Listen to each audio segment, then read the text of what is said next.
é o meu pastor, nada me faltará. Deitar-me faz em verdes pastos, guia-me mansamente às águas tranquilas. Refrigera minha alma, guia-me pelas veredas da justiça por amor do seu nome. Ainda que eu andasse pelo vale da sombra da morte, não temeria mal algum, porque tu estás comigo. A tua vara e o teu cajado me consolam. Preparas-me uma mesa perante mim, na presença dos meus inimigos. Unges a minha cabeça com óleo, o meu cálice transborda. Certamente que a bondade e a misericórdia me seguirão todos os dias da minha vida, e habitarei na casa do Senhor por longos dias. Meus irmãos, esse texto, estes salmos, Salmo de número 23, é o salmo mais conhecido e também um dos textos mais conhecidos das Sagradas Escrituras. Muitos chegam a dizer que o Salmo, capítulo de número 23, ele é a pérola dos Salmos. Por quê? Porque narra uma história de conforto, traz-nos uma lição de socorro, traz-nos uma lição de confiança e também proteção. Por isso que os Salmos de número 23, ele é a pérola dos Salmos. Este capítulo foi escrito pelo monarca Davi. Haja vista que o livro dos Salmos tem cerca de 150 capítulos e diversos autores. Entre eles, os filhos de Corá também escreveu alguns dos salmos. Também Moisés foi escritor de alguns salmos. Só que Davi, ele mais se destacou, porque ele foi o que teve mais números de salmos escritos, ou por que não dizer, fez a composição, porque salmos significa cantar ou louvar acompanhado com instrumento de cordas. E era isso que Davi, ele fazia. Ele louvava a Deus acompanhado por instrumento de cordas. E um dos instrumentos que Davi mais tocava, a Bíblia vai dizer que era a lira e também a harpa, instrumento de cordas, o qual Davi louvava, bendizia e também enaltecia o nome de Deus, o nome do Criador. Davi, quando ele estava por trás das ovelhas, lembrando que Davi, ele era um pastor, literalmente falando, fisicamente falando. Davi, ele era um verdadeiro pastor de ovelhas, de animais. E então Davi, ele sabia o que estava escrevendo.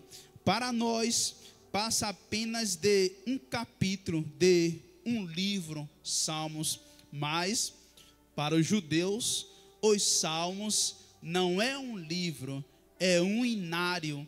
Para nós, brasileiros, seria a nossa harpa cristã. E então, quando este segundo monarca, porque o primeiro monarca foi o rei Saul. Saul, ele foi o primeiro rei de Israel. Israel, naquela época, não tinha rei, tinha líder. Deus levantava alguém e aquele alguém o representava, aquele alguém guiava a nação de Israel. Poderia ser um juiz, poderia ser também um profeta, o qual era o oráculo de Deus aqui na terra. E então a nação de Israel, ela pediu a Deus um rei, e Deus não queria dar rei à sua nação, porque Deus dizia: sou eu que governo. Ou seja, antes dos monarcas, quem governava a casa de Israel era o próprio Deus.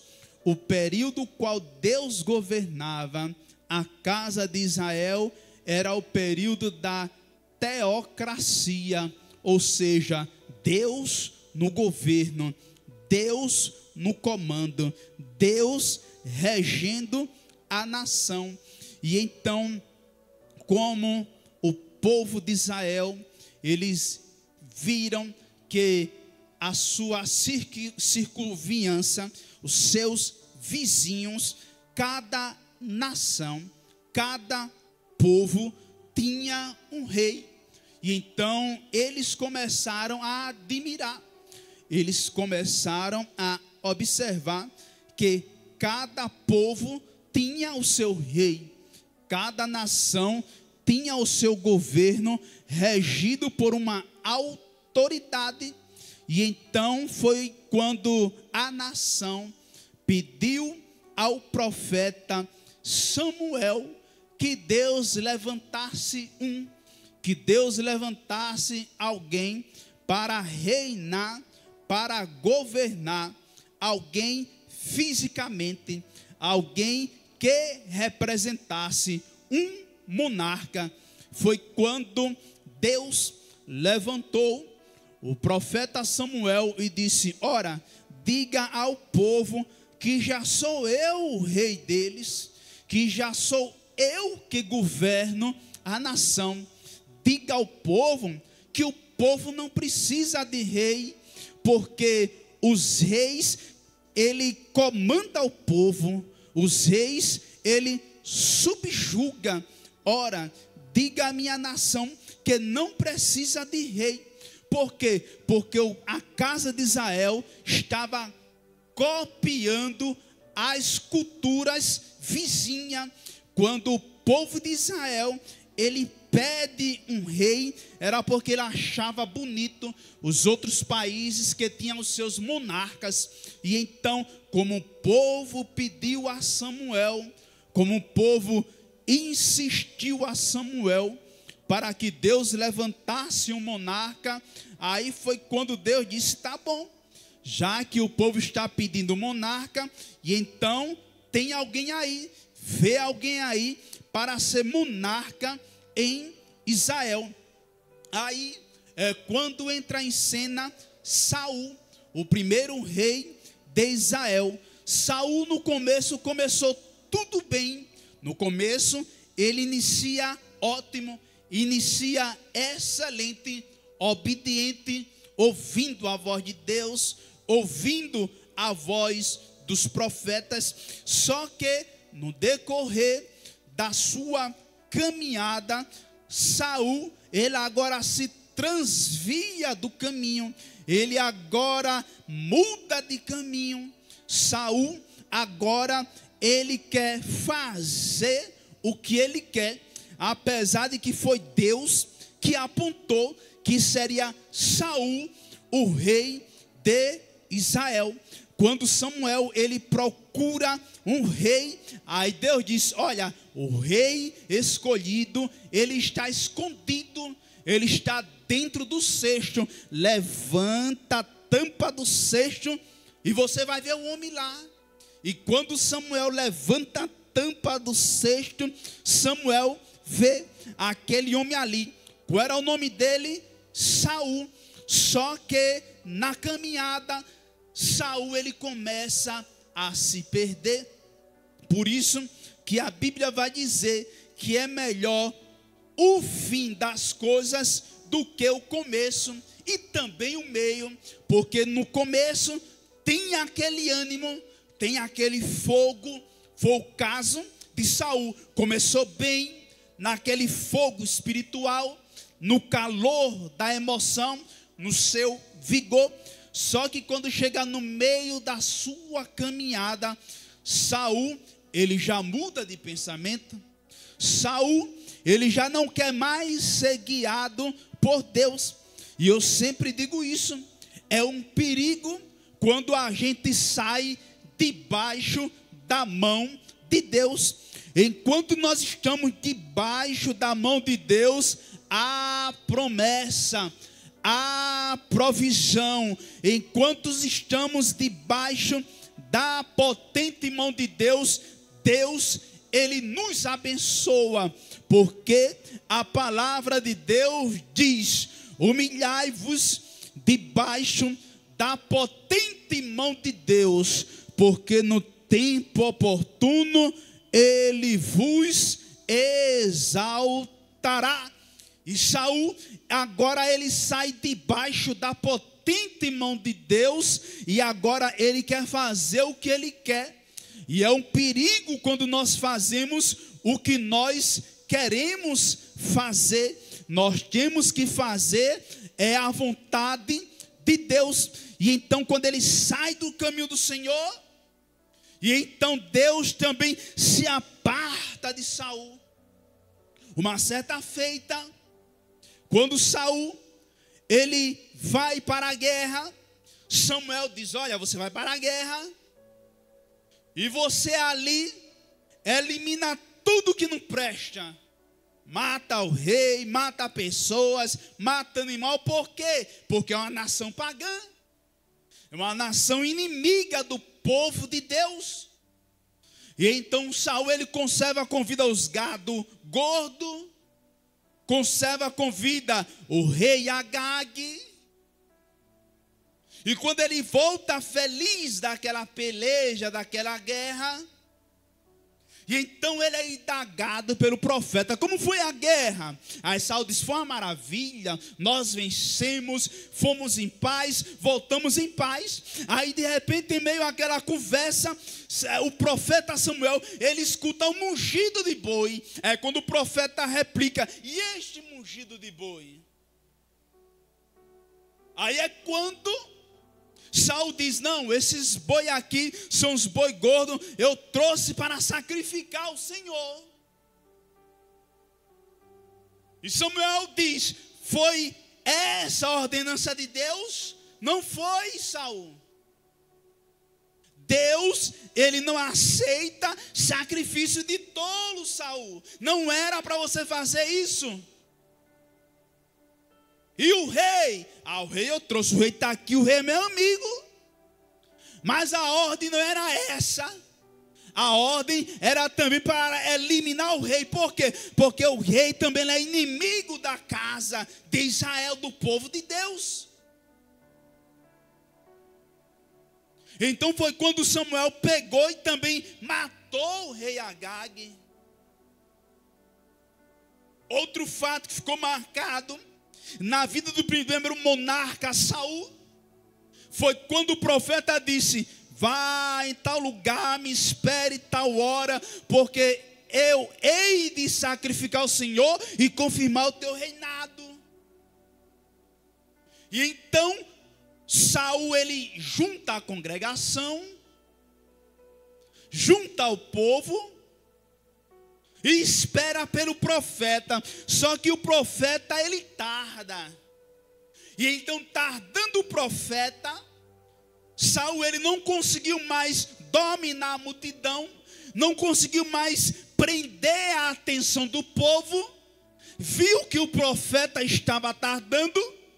Aí é quando Saul diz: já que o profeta não chegou para sacrificar, então eu vou sacrificar, eu vou imolar, eu vou fazer o sacrifício. E então, quando ele está ali fazendo aquela oferta, sacrificando, mal ele acabar, quem é que chega? O profeta. Quando o profeta chega, aí diz: mas o que foi que você fez, Saul? Deus ia hoje confirmar o teu reinado para sempre, e você se adianta. Aí ele diz: não, foi porque eu fui forçado pela circunstância, eu não consegui prender a atenção do povo, eu não consegui segurar o povo, a multidão. E então o meio qual eu achei de segurar a multidão foi sacrificar, foi eu me adiantar. Rei é rei, profeta é profeta. Compete ao rei fazer a tarefa de rei, e profeta exercer o seu ofício profético. Não pode misturar as coisas. E então Saul misturou tudo. Então quando ele mistura tudo, e o profeta diz: hoje o Senhor ia confirmar o teu reinado. Aí o profeta Samuel, falando com o monarca, com o rei Saul, cara a cara, frente a frente, quando ele diz: hoje Deus iria confirmar o teu reinado, que ele dá as costas e sai. Aí Saul, ele se agarra nas vestes, na orla de quem? Do profeta Samuel. Quando ele rasga, quando ele segura, quando ele prende a sua mão na orla das vestes do profeta, e o profeta dá as costas, naquela fração de velocidade, a orla das vestes do profeta fica na mão do rei Saul. E agora o profeta, ele se vira. Quando o profeta se vira, ele dá de cara com a sua orla nas mãos do rei Saul. Aí é quando Samuel diz: assim como você rasgou a orla das minhas vestes, hoje o Senhor rasga de ti o teu trono e dá ao teu amigo. Por quê? Porque ele é melhor que você. Ou seja, Deus, ele já estava preparando o segundo monarca. Quem é o segundo monarca de Israel? O rei Davi, um homem segundo o coração de Deus. Por isso que no Salmos capítulo de número 89, Deus diz: achei o meu servo, o homem segundo o meu coração, e com o meu santo óleo ungi. Achei. Deus, ele acha um homem segundo o seu coração. Quem é ele? Davi. Davi, um dos filhos de Jessé, o belemita. Aquele homem que tinha uma terrinha nos termos da cidade de Belém. Belém, Efrata, eis que posto entre milhares de Judá, de ti sairá um que será rei em Israel. Davi, filho de Jessé, o belemita. Segundo alguns historiadores, chegam a dizer que Davi, ele na sua casa era o menor, era o caçula, e por ele ser o caçula, por ele ser o menor, ele veio de pele ruiva. E naquela época existia preconceito com pessoas de cor ruiva, na época de Davi. E por ele ter a sua pelezinha ruiva, por ele ser o menor da casa de seu pai Jessé, o belemita, ele agora trabalha no campo. Quem era para trabalhar no campo era o irmão mais velho, o irmão que traz o sustento, o irmão que traz o mantimento, o irmão mais velho que vai suceder o seu pai. Mas não, pegue este trabalho rútil, este trabalho no meio do campo e coloca quem? O caçula. E então estava agora Davi tomando conta das ovelhas de seu pai. Por isso que no início eu disse que os Salmos de capítulo 23, ou número 23, ele é a pérola dos Salmos. Por quê? Porque Davi, ele não só fala de um outro pastor, como ele também é pastor, ele fala de experiência vivida, ele fala de algo que ele vivenciou, ele fala de algo que ele teve experiência, ele fala de algo do seu cotidiano, do seu dia a dia. Por isso que ele domina o Salmo 23 de uma forma formidável. Davi,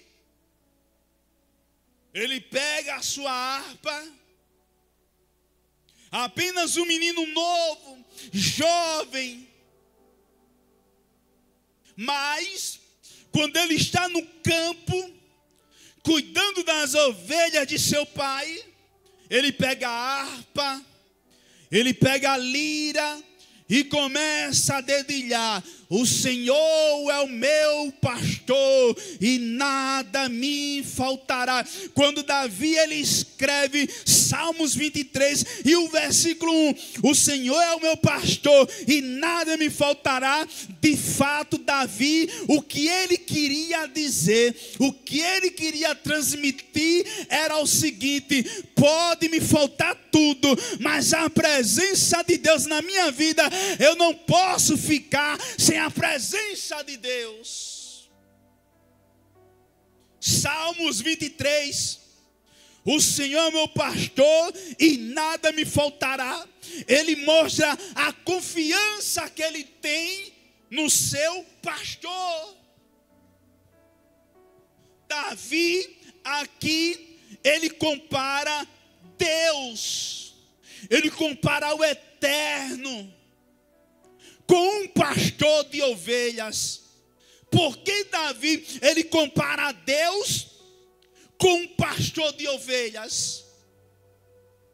Nos versículos em diante, ele vai explicar: deitar-me faz em verdes pastos. Ou seja, o pastor de ovelha, ele não dá capim seco para encher a barriga da sua ovelha. O que é que o pastor dá? Grama, capim, pastos verdejantes. Por isso que ele diz: deitar-me faz em verdes pastos, guia-me pela vereda da justiça, guia-me mansamente pelas águas tranquilas. Ou seja,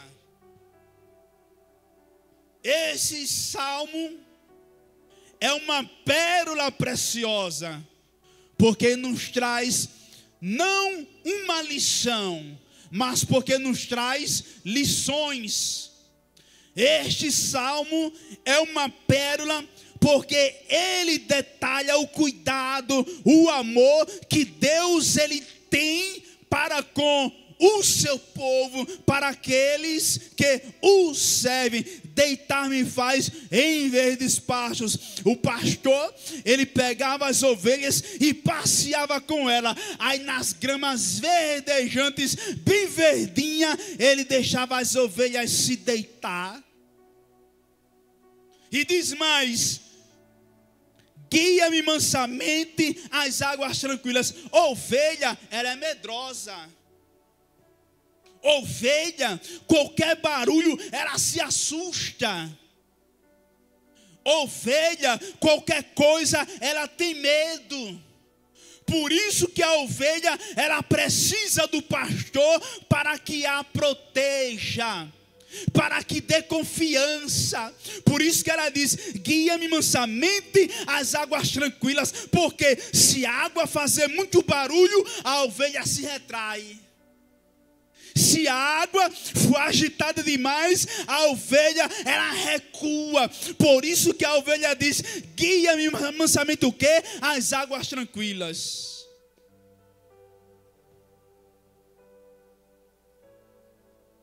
Quando o pastor velho estava pronto a se aposentar da sua atividade, para que a ovelha não ficasse desgarrada, aí o pastor velho chamava um pastor novo, e o pastor novo agora andava com o pastor velho. Para quê? Para que o pastor novo, ele agora pegasse o cheiro das ovelhas, para que ele também cheirasse, não o cheiro dele, mas o cheiro das ovelhas, para que as ovelhas se acostumassem com ele. Ao pastor antigão começa a treinar o pastor novo. Vai, guia as ovelhas. Ao pastor novo guiando as ovelhas. Quando chega junto ao ribeiro, aí a ovelha começa a ouvir o barulho das águas. Aí o pastor novo começa a empurrar a ovelha. Vai, ovelha, atravessa o ribeiro. Vai, ovelha, atravessa as águas. E a ovelha lá emperrada, sem querer sair do lugar. Por quê? Porque a ovelha tinha medo até das águas. E passou o dia todinho e o pastor novo não conseguia conduzir as ovelhas. Aí foi quando o pastor novo chegou para o pastor velho e disse: qual é o segredo? Porque as ovelhas não estão querendo atravessar as águas. Aí o pastor antigão chega para o pastor novo e diz: é porque as ovelhas, ela não vai na frente. Quem vai na frente é o pastor. A ovelha, ela só segue. Então você atravessa na frente, vai primeiro e as ovelhas vão te seguir. Por isso que aqui diz: guia-me mansamente às águas tranquilas, refrigera a minha alma e guia-me pela vereda da justiça, por amor do seu nome. Ou seja, nós temos que ser guiados pela palavra do Senhor, temos que ser guiados pelo comando do Senhor. E o nosso comando, o comando da igreja vem do alto. O Senhor é meu pastor, nada me faltará. Deitar-me faz em verdes pastos, guia-me mansamente às águas tranquilas, refrigera. Porque o pastor, quando deixava as ovelhas ali nas águas, nas gramas verdejantes, as ovelhas, ela respirava o oxigênio puro. Refrigera a minha alma. A alma das ovelhas era refrigerada. Refrigera a minha alma e guia-me pela vereda da justiça, por amor do seu nome. Por isso que o autor da harpa cristã, quando ele foi compor o hino, ele disse: guia-me sempre, meu Senhor, guia meus passos, Salvador. Tu me compraste sobre a cruz, rege-me em tudo, meu Jesus. Ou seja, guia-me sempre, meu Senhor. É isso que a ovelha precisa, ser guiada pelo seu pastor. Guia-me pela vereda da justiça, por amor do seu nome. Que maravilha! É um salmo que não traz uma lição, e sim um salmo que nos traz lições. Capítulo 23, versículo de número 4. Ainda que eu ande pelo vale da sombra da morte, não temeria mal algum, ainda que eu ande pelo vale da sombra da morte. O que pode ser um vale da sombra da morte na aplicação pessoal? Uma doença, uma enfermidade, um perigo, um acidente, uma calamidade, algo de ruim. Por isso que ele diz: ainda que eu andasse pelo vale da sombra da morte. O vale da sombra da morte nos revela o quê? Perigo. Nos revela o quê? Nos revela um local que põe a vida em risco. O pastor, ele tinha a missão de pegar as ovelhas, tirar ela do curral, saía com as ovelhas, passeava com ela pelos pastos verdejantes, chegava até as águas tranquilas, refrigerava a alma das ovelhas. A ovelha bebia água naquelas águas tranquilas. Só que no decorrer desse percurso, sempre tem aquela ovelha um pouco rebeldezinha. Aquela ovelha que não quer ouvir o pastor. Aquela ovelha que o pastor diz: vem para a direita, ela vai para a esquerda. O pastor diz: vem para a esquerda, o pastor vai para a direita. O pastor diz: pare, a ovelha corre. O pastor diz: ande, a ovelha fica lá atrás. Sempre tem aquela ovelha que dá um trabalhozinho, não é verdade? E Davi, ele vivenciou isso. Davi, ele tinha uma ovelhazinha que dava trabalho a ele. E quando Davi anda com as ovelhas, há uma ovelha que fica lá atrás. Aí ela se perde. É porque ela quer dar os seus próprios passos. Ela quer andar sozinha. Por isso que o pastor, ele carregava com ele 3 instrumentos. Quais eram? O cajado, a vara e o óleo. O cajado era para quando a ovelha se afastasse, o pastor pegava aqui, ó. Venha cá, venha para perto de mim. Você está correndo, mas chega para cá, venha. O cajado puxava a ovelha. A vara era um instrumento de proteção que o pastor utilizava tanto para contar as ovelhas como para afugentar os inimigos. E também tinha o óleo para quando a ovelha se desgarrasse, ela se ferisse, o pastor derramava o óleo em cima do ferimento, da ferida da ovelha, para sarar, para cicatrizar a ferida da ovelha. Aí Davi, ele destrincha: ainda que eu ande pelo vale da sombra da morte. O que é o vale da sombra da morte? Literalmente falando, existiam as campinas, onde tinham os pastos verdejantes. Existia o ribeiro, onde as águas passavam ali e as ovelhas bebiam das águas tranquilas. Só que não só existia a campina, aquela planície, também tinha o quê? As montanhas. Tinha o que também? As depressões. Tinha o que também? As cavernas. E não só existiam as ovelhas no campo, também tinha o quê? Tinha leões. Também tinha o lobo. Aparecia as feras do campo.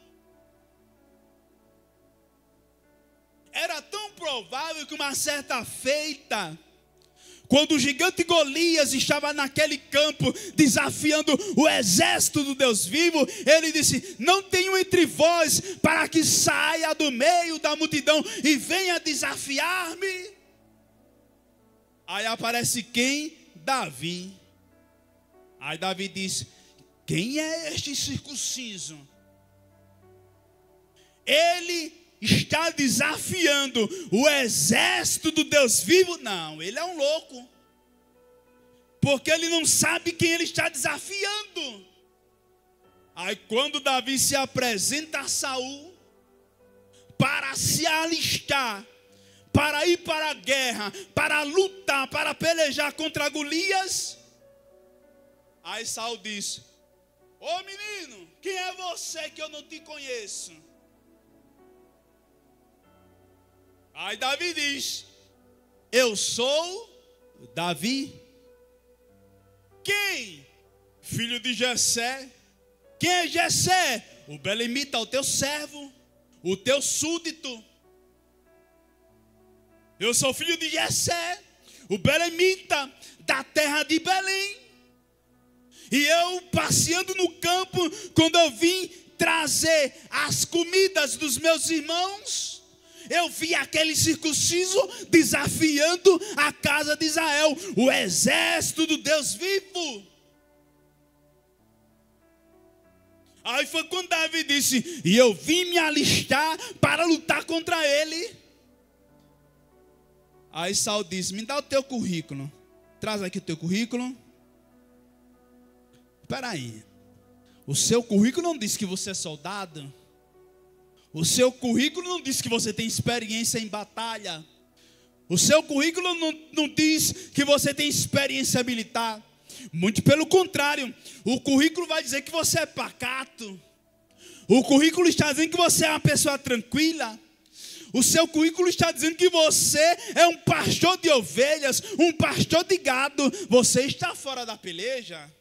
Porque o currículo não condiz com um currículo militar, um currículo de exército, de guerra. Você está fora. Aí é quando Davi diz: engano seu, rei, porque uma certa feita eu estava cuidando das ovelhas de Jessé, papai, teu servo, o belemita. E quando eu estava cuidando da ovelha de papai, de Jessé, o belemita, uma certa feita veio um leão. E quando o leão tragou na ovelha de papai, eu peguei o leão e arregacei a boca dele e tirei com vida a ovelha da boca do leão. Em uma outra ocasião veio um urso. Quando o urso veio perto para tragar a minha ovelha, a ovelha de papai Jessé o belemita, eu peguei o urso pela barba, desci ele até a minha altura e resgatei a ovelha do meu pai Jessé o belemita. Ou seja, eu tenho experiência. E então, o vale da sombra da morte era um local que tinha uma depressão e tinha caverna, e aquela ovelha, ela se perdera. Por quê? Porque ela se apartou do pastor, se apartou do rebanho, se apartou das outras ovelhas. Então ela se perdeu, ela se desgarrou. E quando ela se desgarra, aí ela entra onde? Passa pelo vale da sombra da morte. E quando Davi, ele sentia a ausência, a falta da ovelha, quando ele chegava, tirava do campo, iria aguardar no curral, no aprisco. Aí ele contava: 1, 2, 3, 4, 10, 50, 70, 90, 100. Não, peraí, está faltando uma ovelha. Não está completa, não tem o número 100, tem 99. Aí Jessé, Davi, para dar conta da ovelha do seu pai Jessé, para que não existisse falta, ele guardava as 99, deixava no aprisco. Ali ficava também um porteiro de confiança para guardar as ovelhas lá no aprisco, lá no curral. Davi sentia a ausência de uma, sentia a falta de uma, aí ele pegava o óleo, pegava a vara, pegava o seu cajado e ia atrás daquela ovelha. E quando ele chegava ali, procurava as ovelhas, ele descia as depressões, descia a caverna, porque ali tinha lobos, ali tinha a presença do perigo eminente. Então Davi ele já ia preparado para abater o lobo. Se aparecesse um leão, Davi ele já ia preparado para abater o leão. Tudo isso por amor apenas a uma ovelha. Por isso que a ovelha ela disse: ainda que eu ande aonde? Pelo vale da sombra da morte. Ou seja, ainda que eu me perca dentro da caverna, ainda que eu me perca, ainda que eu desça lá na profundeza da depressão, ainda que eu corra perigo de morte, ainda que o risco eminente me sobrevenha, aí é quando ele diz: não temerei mal algum. Por quê? Não temerei mal algum, porque tu estás comigo. Ou seja, a ovelha ela tinha confiança, ela tinha plena certeza que no perigo eminente o pastor chegava na hora certa para resgatá-la do mal. Escuta, você é filho, você é filha, escuta esta palavra com amor. O vale da sombra da morte, muitas das vezes é uma doença que nos sobrevém. O vale da sombra da morte, muitas das vezes é uma enfermidade a qual nós não esperamos, mas ela chega de repente. Vale da sombra da morte, perigo eminente. Vale da sombra da morte, um acidente que muitas das vezes nós passamos. Mas Davi disse: ainda que eu ande pelo vale da sombra da morte, eu não temerei mal algum, pois eu sei que tu estás comigo, a tua vara e o teu cajado me consola. Veja só, é interessante que tem ovelhas que tem medo de vara e cajado. Já essa ovelha aqui não. Para a ovelha rebelde, a vara e o cajado machuca. Mas para a ovelha obediente não. Ela diz: a tua vara e o teu cajado me consola, me traz conforto, me traz alívio. A tua vara e o teu cajado me consola. E versículo de número 5. Eu estou me detendo a cada versículo, por quê? Porque cada versículo, ele é precioso. Ele nos revela algo. E o versículo de número 5 diz: preparas-me uma mesa perante mim, na presença dos meus inimigos. Ou seja, Deus, ele é aquele que prepara a mesa. Deus, ele prepara a mesa. Deus, ele prepara banquete até no deserto. Deus, ele prepara banquete no deserto. Ele prepara a mesa, prepara-me uma mesa na presença dos meus inimigos. Ou seja, quando Deus ele prepara um banquete para você, isso aqui é uma palavra profética.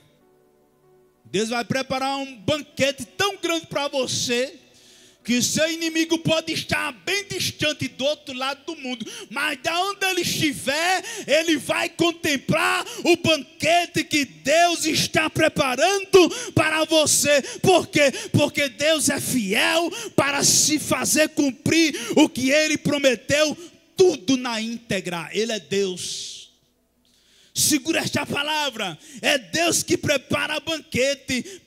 Preparas-me uma mesa perante mim, na presença dos meus inimigos. Unge a minha cabeça com óleo.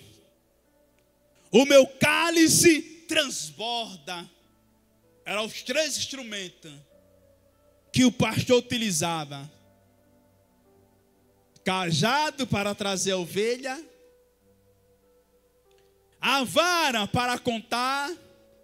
E também para fustigar o lobo, para que o lobo não entrasse, não introduzisse no meio das ovelhas. E também o óleo que servia como remédio, o óleo que servia como um cicatrizante, um óleo que servia para curar, um óleo que servia para trazer alívio, um óleo que servia para curar aquela enfermidade. Por isso que ele diz: unge-me com óleo. Unge-me com óleo. E trazendo uma lição, como a Bíblia tem suas particularidades e suas curiosidades, o óleo, ele não é algo utilizado como brincadeira. Como nós vimos por aí, qualquer pessoa chega em uma livraria, comprar 1 litro de óleo. Uma vez eu encontrei uma irmã com 1 litro de óleo. Para que isso, irmã? Não, para eu jogar lá na casa, jogar no carro, jogar na garagem, jogar e não sei o que mais lá. Teve uma vez, eu estava em casa. Aí disseram: presbítero, bora ali fazer uma oração e ungir. Aí eu: bora, é agora. Presbítero, não é para isso mesmo? Me arrumei, saí, botei o óleo da unção no bolso, no terno, peguei minha esposa. Aí cheguei lá, aí estava lá a garagem, o carro, a moto. Aí se unge aqui, pega aí o óleo e derruba aqui em cima da minha moto. Eu, como é a história? Derruba aqui em cima da garagem do carro. De jeito nenhum. Temos que ter cuidado para não pregar heresia. E a Bíblia, nós temos que pregar como ela é. Temos que pregar a palavra de Deus com veracidade. Temos que pregar a palavra de Deus com compromisso e não com brincadeira. Uma certa feita eu vi aí na internet, um certo pastor, ele pegava os carros dos fiéis, levantava o capô do carro, aí abria a tampa do óleo, aí pegava o óleo e despejava dentro do motor do carro. Então quando aquela pessoa diz: unja é a minha moto, eu: de jeito nenhum. O meu óleo, o óleo da unção, eu unjo vidas, pessoas que se encontram enfermas. A gente utiliza usando a fé. E a Bíblia diz que a oração do justo move muito em seus efeitos e Deus cura. E se tiver algum pecado, será perdoado. Essa é a recomendação bíblica. O salmista Davi disse: unge o quê? A minha cabeça. Unge o quê? A minha cabeça. Preparas-me uma mesa perante mim na presença dos meus inimigos. Unge a minha cabeça com óleo o meu cálice transborda. Ou seja, quando fala de cálice, aqui está falando de alegria, está falando de festa, está falando que em meio à adversidade, Deus ele transforma a adversidade, a calamidade em festa, em banquete. Por quê? Porque Ele é Deus. Esses salmos, Salmo 23, que é a pérola dos salmos, ele nos traz estas lições. Unge a minha cabeça com óleo, o meu cálice transborda. Davi, ele era um homem segundo o coração de Deus. E interessante era que a promessa que Deus tinha para Davi era uma promessa incondicional. Era uma promessa que não dependia de condições. Por quê? Porque no Salmo 89, quando ele diz: achei a Davi, um homem segundo o meu coração, com o meu santo óleo o ungi. Deus, ele acha a Davi um homem segundo o seu coração. Ora, quando a Bíblia diz que Deus acha um homem segundo o seu coração, logo então a gente cria em nossa imaginação que Davi, ele era um homem perfeito. E de forma alguma, Davi, ele era um homem segundo o coração de Deus. Porém, entretanto, Davi, ele tinha as suas falhas e as suas limitações. Ele tinha as suas falhas. E duas falhas terríveis Davi cometeu. A primeira falha foi ele fazer a contagem dos filhos de Israel, da casa de Israel, que Deus prometeu, que Deus proibiu de Davi fazer o censo na casa de Israel. E Davi, ele não obedeceu à voz de Deus, um homem segundo o coração de Deus, mas agora ele errou. Ele faz a contagem da casa de Israel, o censo. Aí Deus chama o profeta, ele é o oráculo de Deus. O profeta, ele não ouve o povo. O profeta é diferente, ele ouve a voz de Deus. Então o profeta, ele vai até ao rei Davi. Quando chega lá, o profeta diz: ô Davi, tão certo como vive o Senhor, e em cuja presença eu estou, Deus havia proibido de você fazer o censo no meio do povo, e você fez o censo no meio do povo. Agora Deus, ele manda 3 castigos, e no meio desses 3 castigos você tem o direito de escolher um castigo. O primeiro, você quer que Deus mande a praga e consuma todo o mantimento da casa de Israel? Segundo, você quer que Deus, ele mande a peste, a doença, a enfermidade no meio da casa de Israel?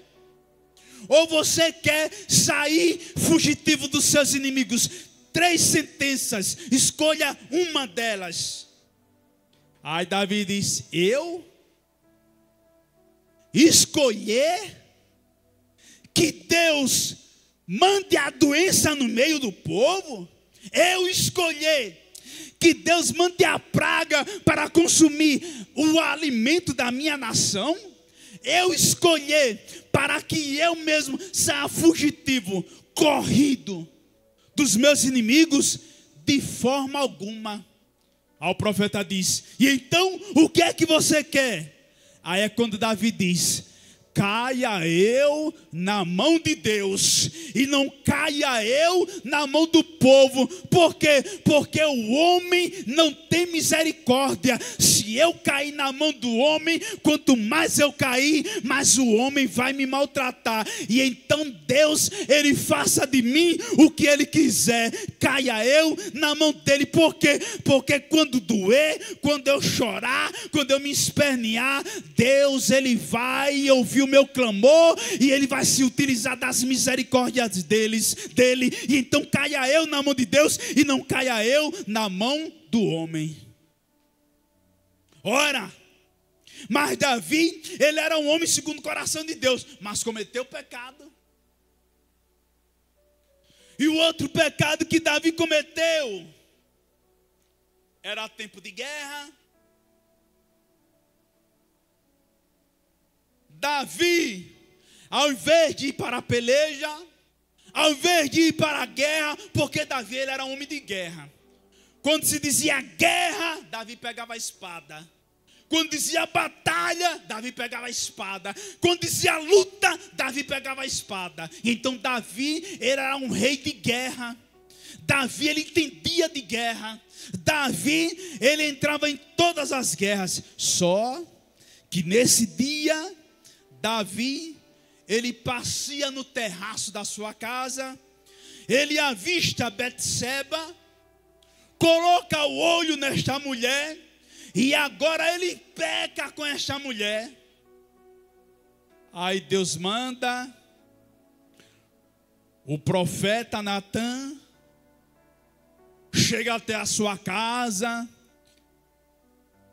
O profeta, ele não tem compromisso com o povo. O profeta, ele tem compromisso com Deus. O que Deus mandar o profeta falar, o profeta ele fala. Por quê? Porque o profeta é a boca de Deus.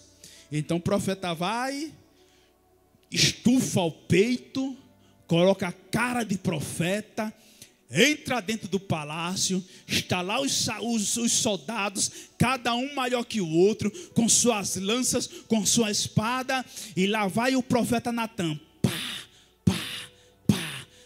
marchando até diante do rei. Quando chega diante do rei,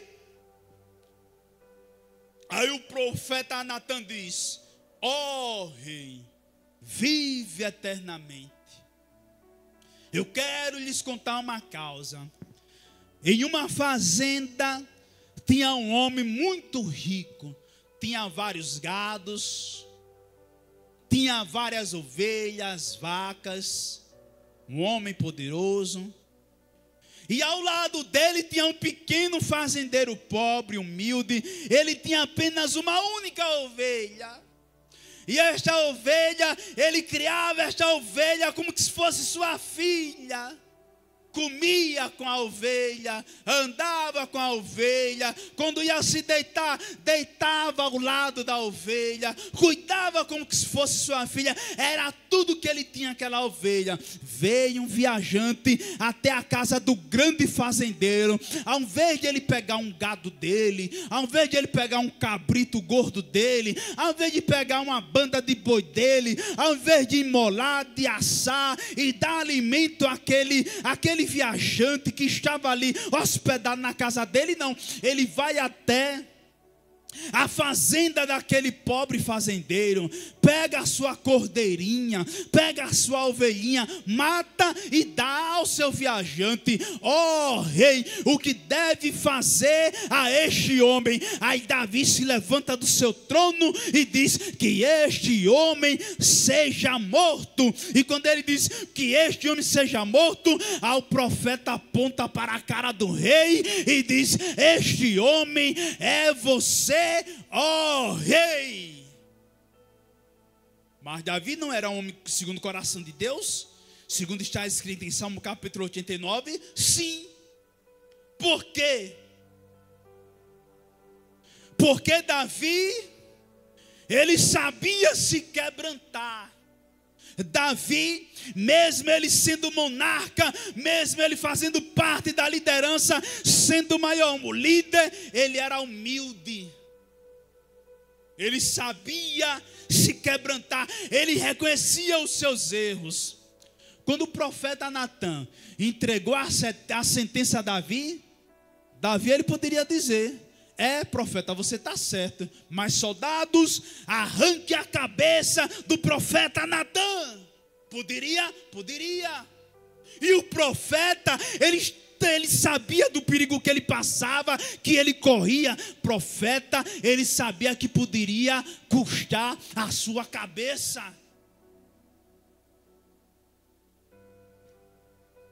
Mas, como ele tinha compromisso com Deus,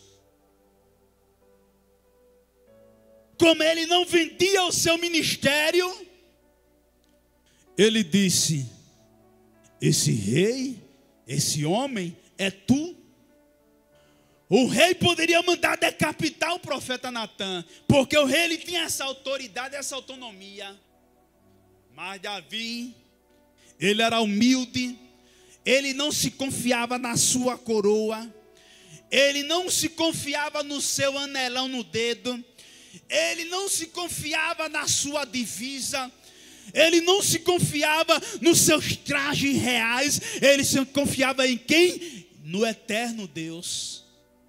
Quando Natã entrega a sentença, Davi, ele escreve o salmo, um dos salmos mais bonitos, que é o Salmo capítulo 51, é quando ele abaixa a sua cabeça. Rei não abaixa a cabeça para ninguém, mas Davi, ele abaixou a cabeça para o profeta e disse: pequei. Contra ti, Senhor, pequei, somente pequei. Em nu eu nasci, e em iniquidade gerou a minha mãe. Ó Deus, cria em mim um espírito inabalável, um espírito voluntário. Ó Senhor, renova-me, restitui-me, devolva novamente a alegria da salvação, porque eu já perdi a alegria da minha salvação. Por isso que no Salmos, capítulo 89, Deus diz: achei a Davi. Por quê? Porque ele era humilde, ele se quebrantava. Quando ele era repreendido, ele aceitava a repreensão. E então ele diz: preparas-me uma mesa perante mim, na presença dos meus inimigos, o meu cálice transborda. E para finalizar, faz uma hora que eu estou pregando, rapidinho, né? Vamos finalizar com o versículo de número 6. Ele encerra os Salmos 23 com o versículo de número 6. Certamente, ele demonstra o quê? Certeza, confiança. Ele começa o salmo com confiança e termina o salmo com confiança. Certamente que a tua bondade e misericórdia me seguirão todos os dias da minha vida. Bondade é uma qualidade de alguém que tem o coração bom. É uma virtude que alguém tem de estender as mãos. Por isso que ele diz: certamente a tua bondade, a certeza de estender as mãos, a tua ajuda, o teu carinho e a tua misericórdia me seguirão todos os dias da minha vida. Eu me lembro de Moisés, quando Moisés diz: Senhor, tu irás comigo? Ao Senhor, vou sim. Agora é o seguinte: eu vou enviar o meu anjo no meio de vós, no meio da congregação. Expulsarei de diante de ti os fariseus, ratificando, os filisteus, os amorreus, todos os inimigos eu irei tirar da tua presença. Agora eu vou enviar o meu anjo. Aí Moisés disse: como é a história? Tu irás enviar o teu anjo? Pois eu não aceito. Se a tua presença, se tu não fores comigo, não me faça dar um passo, porque eu não vou sair daqui. Eu quero a tua presença, se tu não for comigo. Por quê? Porque se tu enviar o anjo é justiça. O anjo vai matar a nação todinha. Então não quero o anjo, eu quero o quê? A tua misericórdia. Eu quero o quê? A tua presença. E outra, eu rogo para que eu veja a tua presença, a tua glória e a tua face. Aí Deus diz, ninguém viu a minha face e ficou vivo. Agora eu vou mostrar o quê? Uma partícula da minha glória. Eu vou mostrar uma parte de mim. Eu vou te pegar, vou rachar uma fenda, te colocar no meio da fenda, vou te cobrir com a minha mão, e há de ser que eu vou passar. E quando eu passar, eu irei passar com a minha graça, com a minha bondade e com a minha misericórdia. E quando eu passar, que você vê aquele resplendor que eu houver passado, eu vou tirar minhas mãos e você vai me ver só pelas costas. Aí Deus diz, eu irei fazer passar o quê?